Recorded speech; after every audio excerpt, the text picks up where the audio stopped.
Hello and welcome to another Film Mavericks podcast. I'm your host, Jordan Bunch, and today we are talking all about goal setting. Goal setting is such an important thing to do any time of year, but this time of year we are especially thinking about goal setting. We're thinking about what are the things that we want to accomplish this year. We're thinking about growing our businesses. We're thinking about growing our craft, becoming better filmmakers, and pushing forward the envelope, doing bigger and better things in 2019 than we did in 2018. Some of you are setting goals for maybe going full time in your business. Maybe you're setting goals to get started. Maybe you're setting goals to increase revenue because you've been doing this for a while, but you could do better. And so today I am talking with my good friend TJ Gaylord of Schweitzer Film. TJ is the producer, and he's also a director on a lot of their projects. But for this topic, one of his main roles is as a producer, and he does a lot of their sales and that sort of thing as well. And so I think that TJ is a great person for us to be talking to today. Schweitzer Film is a really special company. They're all good friends of mine. They are based out of Illinois, St. Louis-ish area, and they are doing some really big stuff, both in the wedding world as well as in the commercial world. They're doing $1 million plus a year, and so we have a lot to learn from the team at Schweitzer Film. So TJ, thanks for coming on, man. Thanks for having me on. Aloha means hello. And really excited to be here and talk about something that I get really passionate about is the business side of all this really creative, fun stuff that we get to do. It makes me not feel so bad when I make my student loan payments for my master's degree I have in business management. So nice. I'm ready. That's awesome. So you did, tell me more about that background and kind of, because you really are one of the more unique people in the filmmaking industry, that you do have so much more of a business mind. You're much more business inclined than you are artist. You're not interested in the whole starving artist thing, and that's one of the things I love about you. So talk to me a little bit more. Just give me a background of kind of where you're coming from with all this in relation to this conversation that we're about to have. Yeah, definitely. I can't be a starving artist because we're about to have our third child, and then I would be a starving artist of children. So that's not can't good. do that. have to support the family, and I really am also selfishly, I don't want to work a real job, and so this creative outlet, this creative industry is so incredible. But the way that you get to do the fun stuff is you have to actually have clients and actually take care of them and actually accomplish goals, not just do cool stuff. So, yeah, I mean, when I got my undergraduate degrees in mass communication and business administration as a second major, and then a couple years later, I went back. I actually got to coach college football, and then I got my master's of science in management practices, which now they just do as an MBA. So it's a worse name for a very similar degree as an MBA. Way less brand recognition. But and so I'm able to connect, I think, really well with people who are on the corporate side, who are doing the jobs that I won't do. As marketing directors, VP of marketing, or even business owners, and really try to interpret their needs and their goals into what kind of content can we create for you guys that's really going to move the needle. So that's stuff I can get pumped about. I mean, those are the creative challenges. We need to recruit 25 truckers. That's a totally different project than we need to sell 2,000 room nights this year. And those are totally different markets. It's a really unique and fun creative challenge. So, I think when you hear the business side of things, you think you flush the creative part of your brain out or you split them. But man, with goal setting and with the business side of this creative stuff, I think they're so intertwined And when you see it like that, it can make all the parts of this more fun and more interesting, and ultimately you'll be more successful. Absolutely. Yeah, I think bringing these things together is huge. I was actually listening to Gary Vee earlier today, and he was talking about how he came into this whole world of marketing and realized everybody else was segmenting marketing and creative into two different things. And he was just like sort of like blown away, like, why would we do that? He came from the background of, Gary Vee's story of he was working for his dad who had like a wine and liquor store. And he built this whole online empire of people who were interested in wine.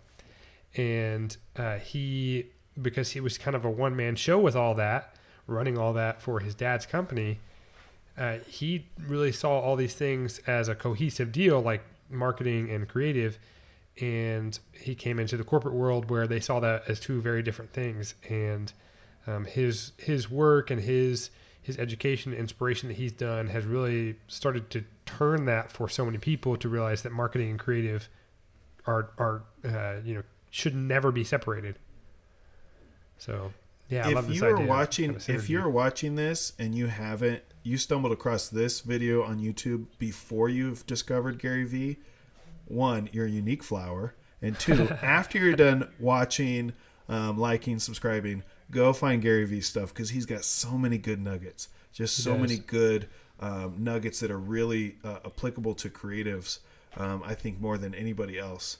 So he and this part of the podcast is brought to you by Gary Vee Audio. He's an unpaid sponsor. No, he's like seriously. I think one of the things I appreciate about watching Gary is that it gives me like,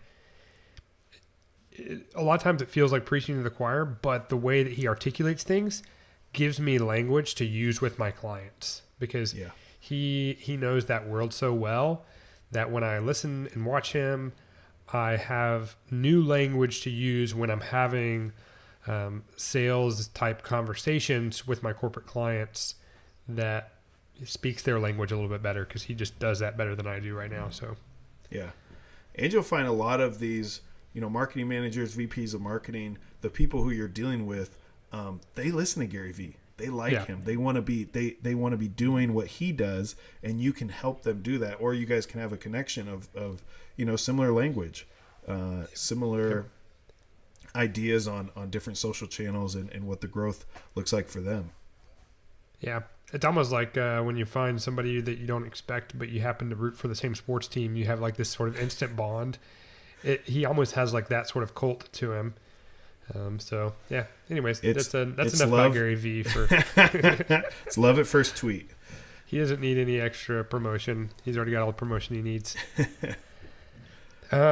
Okay, cool. So maybe give me an idea, just to again kind of paint the picture, help people understand like why they need to be tuning into this conversation. Give me an idea of what you guys are hoping to accomplish in 2019. So it's funny when you reached out to me about this particular topic, because we're in the process of putting together some ideas, and we're coming together next week as a team to really solidify our goals and solidify our plans, not only for the next 12 months, but probably for 12 to 24 months after that. I've been with Schweitzer Film for 3 years. This will be my third year in February. And I really feel like we have enough data, enough information to really make some important decisions about where we're going moving forward. But I think what's relevant for listeners and for viewers is to know our approach to goals and to goal setting. And the approach is, you have to start with a mission or a vision, right? You have to start with some sort of something to put a filter through. So if your mission is, I want to go full time, or if your mission is, I want to hit X dollars, 100,000, 200,000, 500 million, whatever that number is, think about it and put it out there.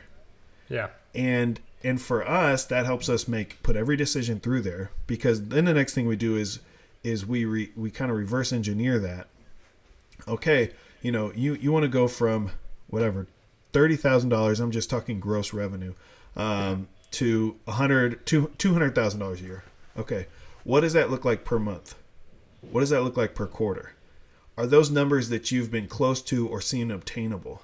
Or it's like, let's say we need to make $50,000 a month.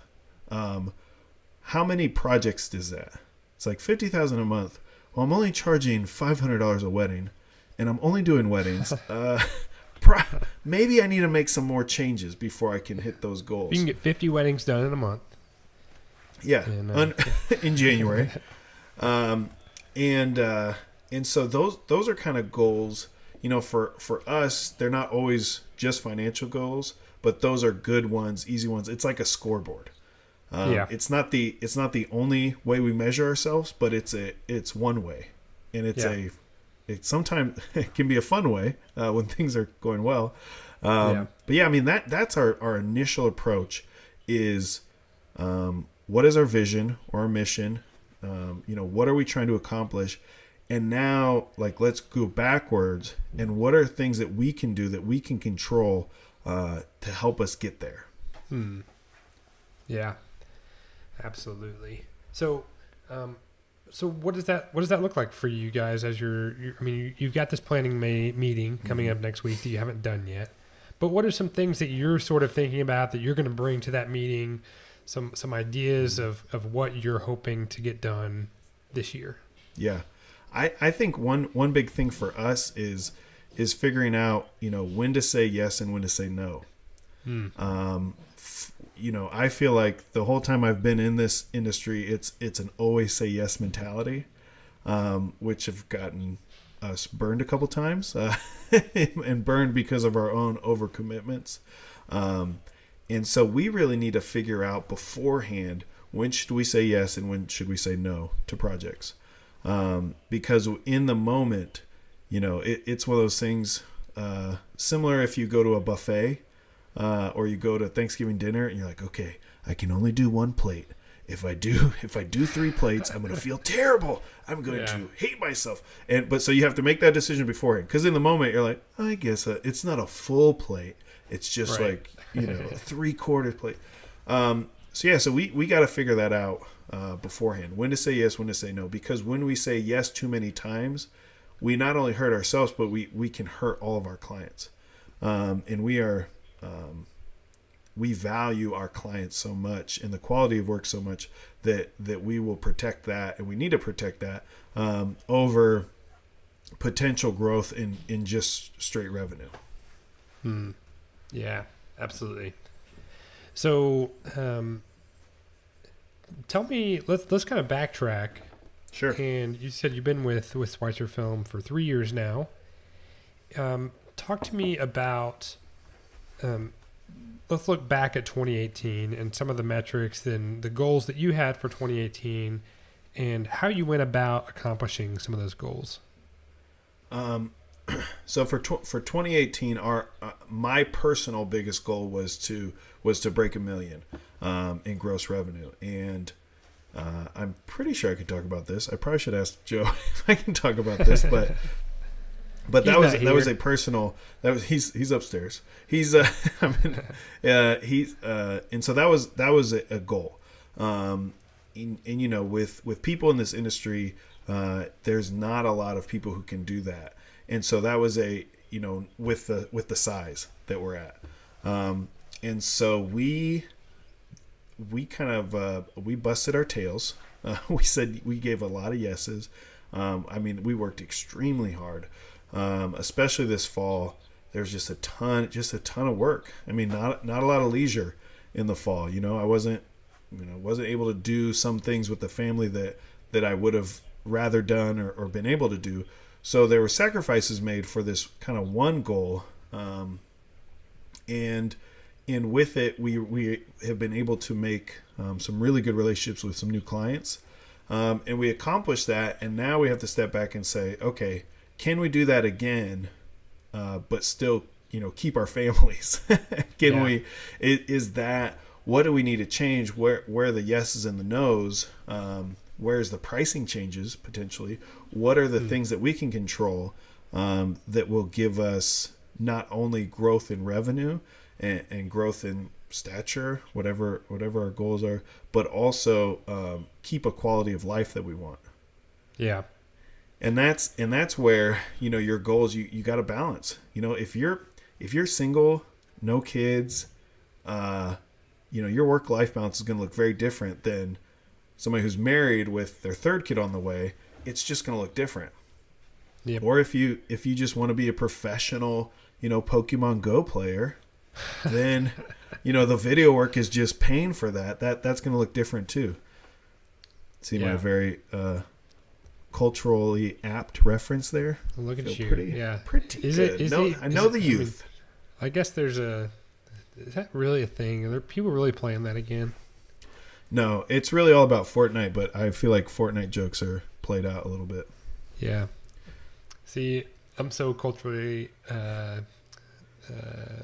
irrelevant. I'm not ever getting into any of that stuff. You got to know. And then I will say this. There is something to be said about knowing the cultural zeitgeist. Know what the youth's like. You know what grandpa likes. You got to know what grandma likes. You got to know because you need to be an expert. Maybe that's one. Maybe that could potentially be a goal to watch more work, to consume more content. We're in this unique position in a unique industry where it's like, every movie or TV show I watch for leisure, I'm actually working. Right. It's like I'm seeing a shot, I'm seeing a style. That show on Amazon, Homecoming. Oh my goodness! Some of the shots are so incredible and so interesting, and he does a really interesting thing with framing that we can nerd out about whenever you'd like to. But yeah, I mean, maybe potentially that could be a goal where it's like, watching more intently. It doesn't always have to be a financial goal, a number of clients goal. It can be something even a little more abstract like that, where it's like every time I read an article or every time I watch a video, like the things that I enjoy, breaking down why do I like them, and then trying to implement that into your own work. Yeah. And like you said, just sort of being aware of being sort of interested in a bunch of things enables you in those conversations, in those sales conversations, those client conversations, to have some common language, some common interest, and have sort of that personal connection. I can't tell you how many times I've been in some sort of meeting and been able to give some sort of whether it's cultural or personal, like yesterday actually, I was meeting with a mother of a bride and was able to kind of connect with her on a family level, talking about my kids and stuff. And, it's whatever it is that gives you that personal connection that helps them see you not just as a person who's there to sell them something, but as, someone who they would enjoy being around. So there you go. Guys, be familiar with all the Bravo shows, Below Deck, all the Real Housewives, Vanderpump Rules. Just be culturally aware of them, and that will get you some. That was my go-to. Any bride who I never had met before, somebody in the room, I could make a Real Housewives reference, and they would be all in. We could connect on Real Housewives or Teen Mom, OG, Teen Mom 2. These are all. The New Jersey Shore. It just depends. You got to know. You got to know your group. One thing that came to mind about goals is, you can, in business and in life, you can only control what you can control. So you can't control how many clients are going to call you back, how many people are going to respond. You can only control how many people you reach out to. So if you are trying to grow your business and you're like, man, I don't know how to get new leads. I don't know how to get new leads at all. You need to take I'm going to contact every single person in every single business list on every single find anywhere on Twitter. I'm going to connect with 10 people a day. I'm going to send 10 cold messages out a day, 10 cold DMs, 10 cold calls, 10 to 15, 20, 10 a day over a week. Say you're just doing 5 days a week. That's 50 a week. That's 200 a month. thinking. That's Yeah. $2,400 a year. Like, people are going to call you back. And so think about ways where you can control what you can control. Like, I've seen some people who say, like, the way to get new leads, it's all about your reel. Make a great reel and they'll come. It's like, okay, kind of true. That's one part of the equation. But if you feel like your reel's not very good, make it a goal to have a great reel and just go shoot stuff just for your reel. Yeah. You know what I mean? It's like you probably live in an interesting area or know an interesting area nearby. Go film the poop out of it and make a cool little, like, just create content, show people that you can do it. And there's just 100 other things where you can control what you can control, and you can put yourself in a better position to catch the eye of somebody who can actually hire you. Sure. Yeah. Absolutely. Yeah. Make a reel that's the type of work that you want to do, and then have that be part of what you can, send in an email and a DM to somebody. See, hey, we're doing this new cool thing that fits it right in with what you're doing. Mm-hmm. Let me know what you think. Let me know if this is the type of content that you guys are looking for in your marketing material this year. Have you? Yeah. It's like, it looks like you have an event coming up. Here's event videos that we've done. Let me know if you want one. I think the last time we were on, we talked about conferences, and we talked about hitting those guys up and really trying to, find a niche. Maybe and that's we sent out about 50 emails to different conferences that are going on. We only heard back from a handful of them, and one or two might work out, but that's a good chunk of change. If one or two of them work out, even just one, that was well worth the time to send out those 50 emails. Because those conferences are yearly, guys. They happen every year. Right. So that's an annual. That's something you can really, that's a best case scenario for what we're doing. Any kind of consistency is good. Absolutely. So, thinking again about goal setting, you talked about a goal being hitting a number. You talked about a goal being having a better quality of life in terms of being able to say no to some more things. What are other goals that you're thinking about?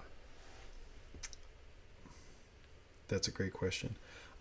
Goals I've had in the past have been trying to get particular types of content on certain mediums.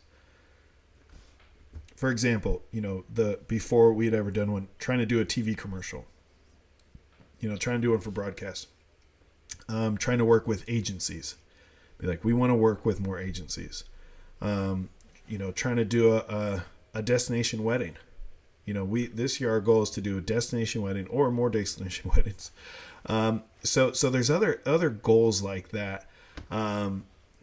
Some goals that can be abstract is like, man, just get better.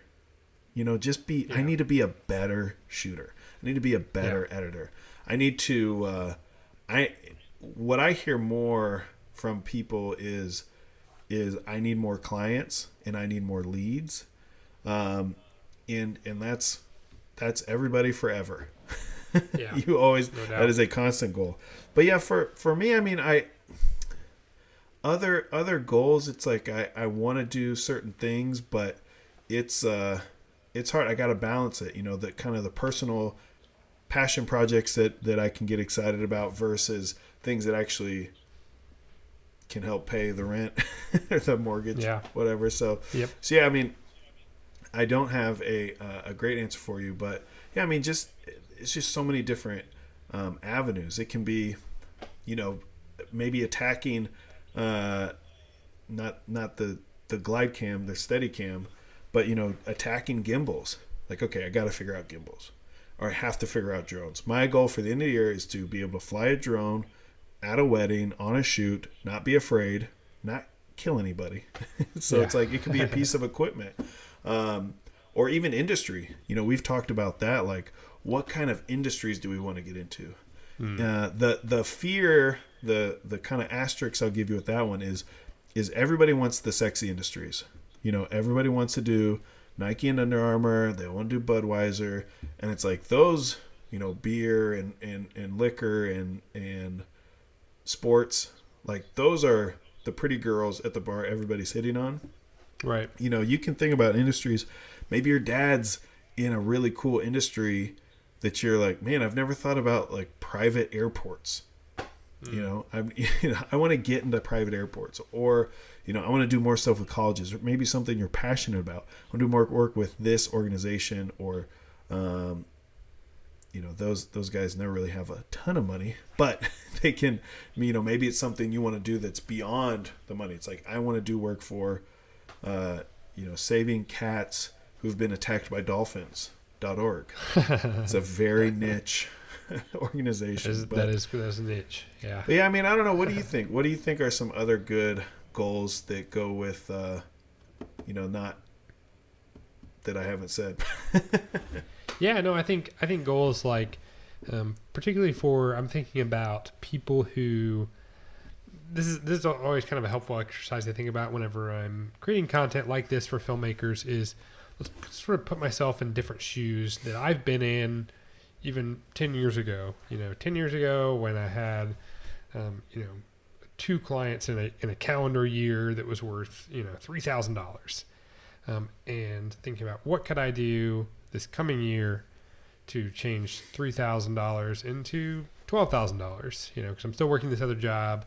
It's just kind of a side hustle, and sort of like putting myself in various shoes of all the different places that the people who are watching this film, this film, I'm not going to call this a film. That's ridiculous. People who are watching this podcast. This is art. This is hashtag art. High and art. High art. We are a couple of artists just making art together. But people who are watching this podcast, this video, are in various places, from that person I just described who made $3,000 last year to to Joe upstairs who's going to watch us later, who brought in $1 million last year with this company. They're going to be in all different places, and so finding those. So talking to, like, let's just go to that first person who just sort of. I get a random job from time to time, and somebody pays me $500, and I am thrilled to take it, because otherwise I am, doing my barista thing, which is, fun, but that's not what I want long term out of life. And I think, like, if you're in that place, I think having the skills of the goal of honing your craft. Yeah. While you're in this, no risk situation, like your barista job, whatever you're doing, your accounting job, like, covers all your bills, and but it doesn't make you happy in life. But I can invest my time into getting really good at this craft, and at the same time that I'm doing that, I can be growing my audience. So as I'm growing, as I'm getting better, I can be sharing this in such a way that's going to grow my audience, so that more and more people are seeing that, I am getting better. I'm really, at the end of this year, hey, I'm pretty darn good. And lots of people now know it because I'm showing this stuff off on a regular basis, even if it's just on my own, Facebook feed, whatever. People now know about it. So I think just like doing those two things of growing your craft and growing the exposure of your skill set to your own personal network, and also being being really intentional about where you're trying to grow that influence, I think is important. Like, spending some time to actually think about, okay, if my goal was to one day be realized where I was making a full-time income off of this, and I was able to say, see you later, my boss, and do the full-time filmmaking thing, maybe even grow my own studio with multiple filmmakers. What would I want my social media sort of platform to look like at that point? And then start building with that end goal in mind, rather than, getting way down the road and realize, oh crap, I got to rebrand all this stuff again. And, now I have to think about the complete different audience that I'm trying to reach, because I just wasted all those years building this platform, and I'm not even trying to reach those people anymore. Yeah. And that may happen. That may just happen because you realize, you learn things, and you realize, oh, I'm better at this than that, and I thought I was going to be better at this, but I'm actually better at this, and I'm actually even more passionate about this. So that may change, but at least put some intention and some thought into it. so that hopefully you can avoid those hurdles. I think you got to do. I think you're right. I think you got to do it every day. Do it every day. You have to be filming every day. You have to be filming or editing every day. Even if you're full-time barista and you want to be full-time filmmaker, you need to be going to parks and filming every day. You need to be getting out little action figures and doing fake movie trailers. You just gotta, it's about reps. The 10,000 Hours book is a really interesting book, and all that is, it's like the more you do something, that's how you get good at it. And that's the truth. Is it doesn't really matter what it is that you're doing either, because if it is you filming action figures, making some sort of a stop motion thing or whatever, you're gonna look at things and you're gonna realize, my lighting's not as good as it could be, and I'm gonna keep tinkering until I get my lighting right, and that's gonna translate to other jobs that you could do. You're gonna learn about audio as you're capturing it. I remember when I was in college, there was these filmmaking festivals, and there was this really well done film, with the exception of the audio, was just complete garbage from this one group of students, and it's like these little things that get. I say little things. It's like these huge things that get overlooked because we're just sort of kind of have tunnel vision with things. So, maybe a goal would be to find 3 other filmmakers who you respect in some fashion, and to build a relationship with them that they could give you honest feedback on the work that you're producing on a regular basis. I think that is just so valuable, because otherwise you're just showing your if you're just showing your content to mama, hey Johnny, you did a great job. Oh, this is the best thing I've ever seen. You are the next Michael Bay. And Mom that's loves just you too not much helpful. To keep it real. Yeah, exactly. So I think, building a relationship, hopping on to the forums online, getting involved in the comment section down below, whatever it is, like to connect with other filmmakers who can give you honest feedback. In fact, we actually do that. So post your film down below, and we will potentially, you could get on our new show, Film Critique Fridays, where I review one of your films and give you very honest feedback and tell you the things that you're doing well and the things that you really need to work on. And so finding ways to connect with other people to grow what you're doing would be a huge, awesome goal, regardless of where you're at in your career, but especially for those who are just getting started. And boys and girls, that's called a native plug. Okay, that is a radio professional bringing the topic back to what he wants to plug. Okay, so put the film below so he has enough films to critique and make all of you cry while he feels good about himself. Very smart move, my man. Yeah, no, it's there's such a practicality to goals and to growing and to getting better. There's such a how does this, you can get lost in the kind of big picture, the broad strokes, the New Year's resolutions, if you will. You can kind of get lost in all that when it really comes down to getting up earlier than you want to do, or staying up later, doing things that other people aren't doing, doing the things other people aren't doing, and that's how you stand out, and that's how you grow. And for us, all of our successes come from being very different, being very different with our approach to contracts, with our approach to revisions, with our approach to who we'll work with, industries will work with. We don't charge brides differently based on what their daddy does. We have a level of consistency that I think people appreciate. We try to make it easy to work with us, not hard. We try to get rid of all barriers for people to say no. We will work without contracts. We will work without deposits. And so we're unique, but we found a ton of success, and I think that if your general goal is to grow, I think that if you can find some specific ways, some specific measurables to do it, some practical ways to do it, that it's going to happen for you. But you got to choose to have a good attitude about it. You got to choose to pound the rock until it breaks, and to do things other people aren't willing to do. Yeah. In a positive way, Absolutely. not in a weird thievery way or some sort of illegal way. Do things people aren't willing to do in the positive way. Awesome.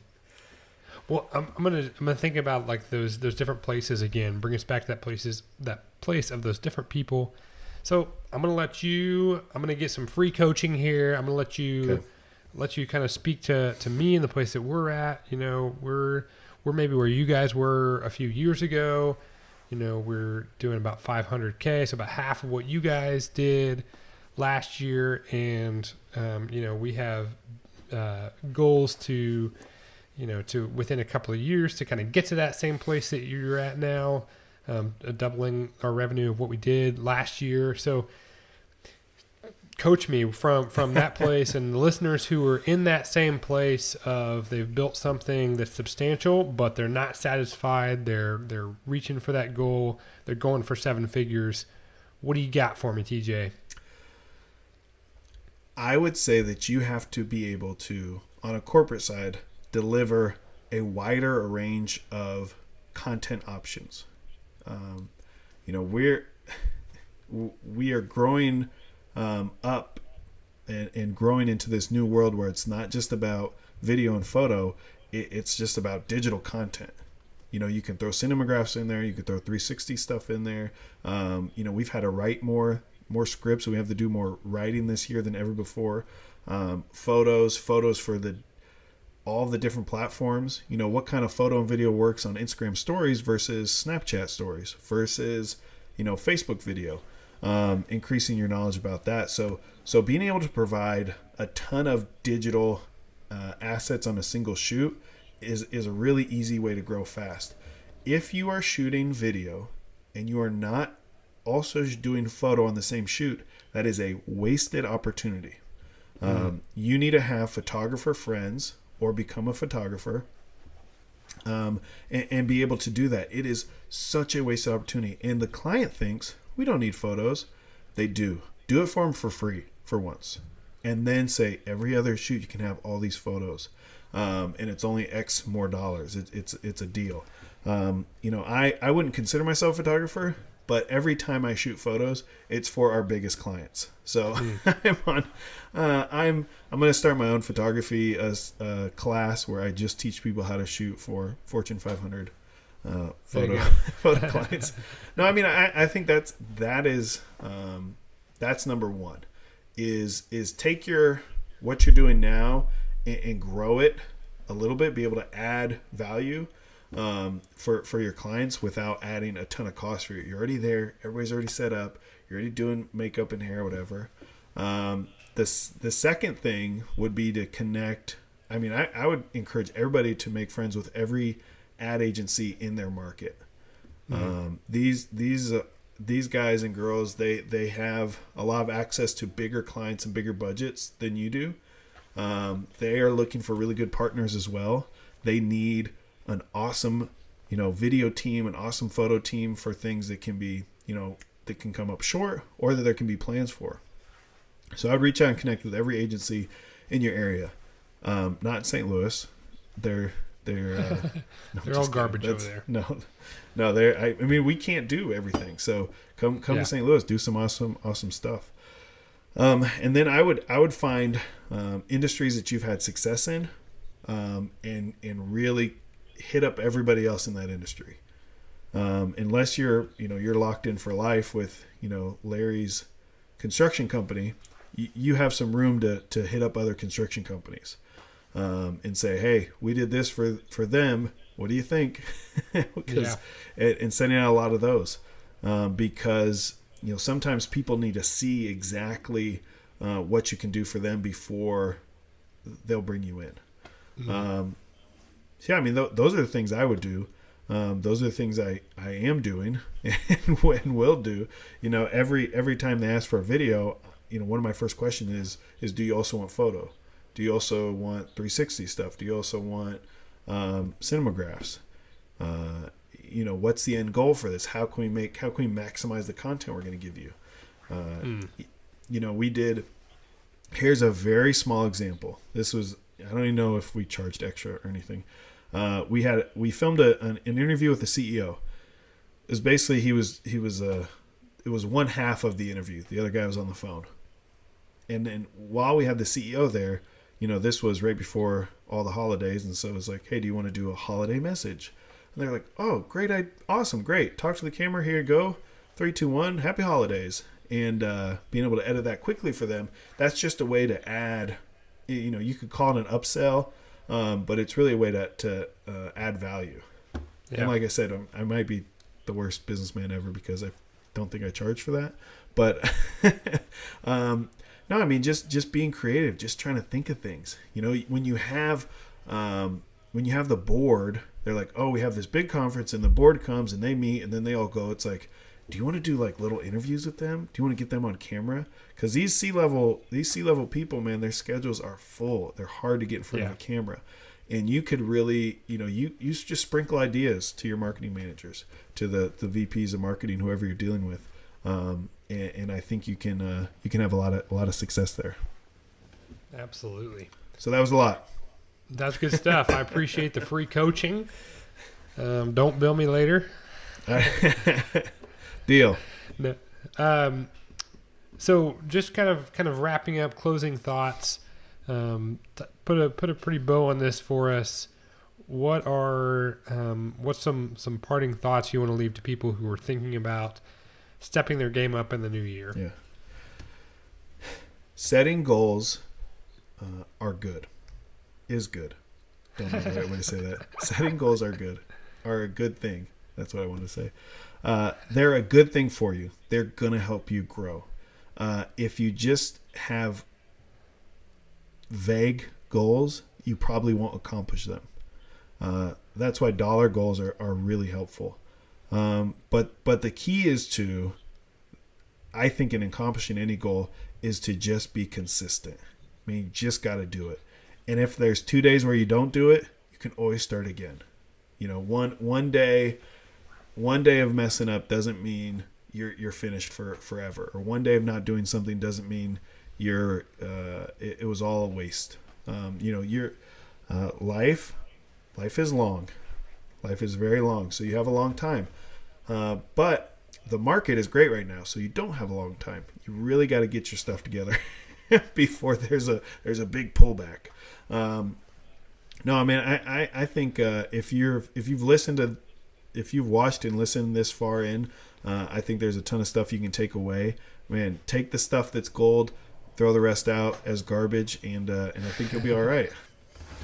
Yeah, no, I think really solid advice, because so many of us are really lean so heavy into the artist side of things that setting goals is not something that comes natural or easy.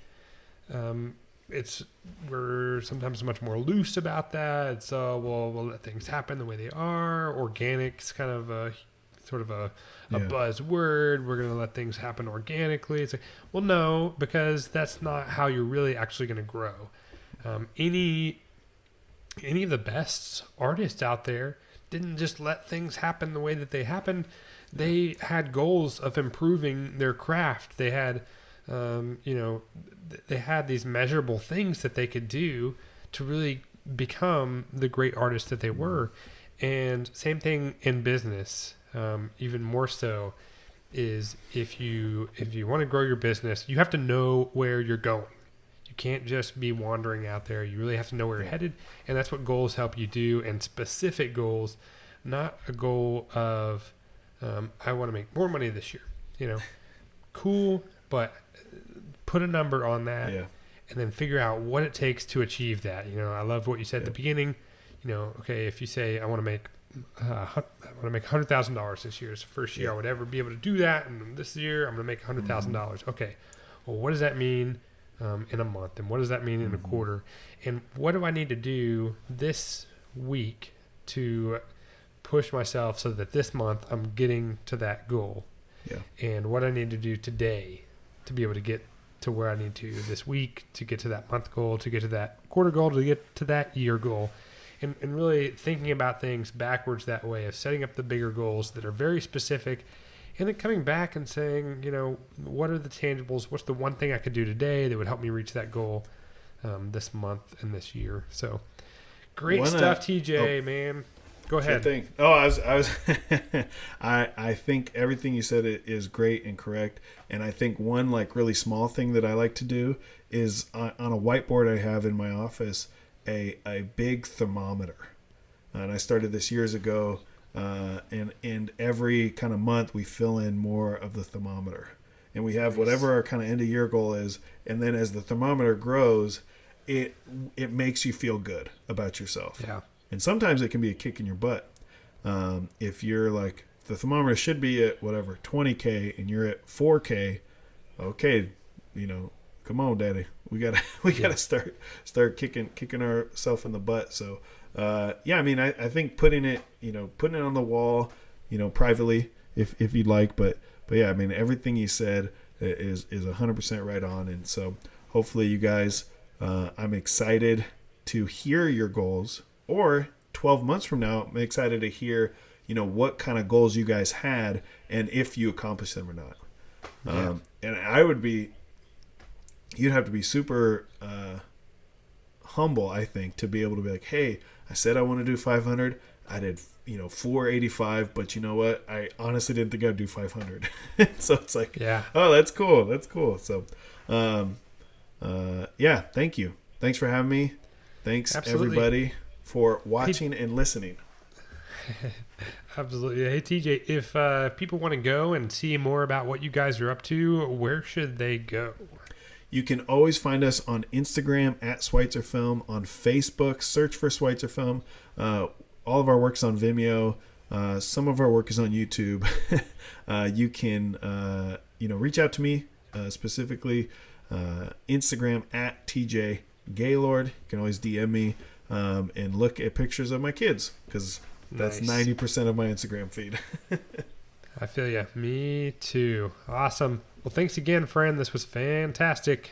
Awesome. Thanks, brother.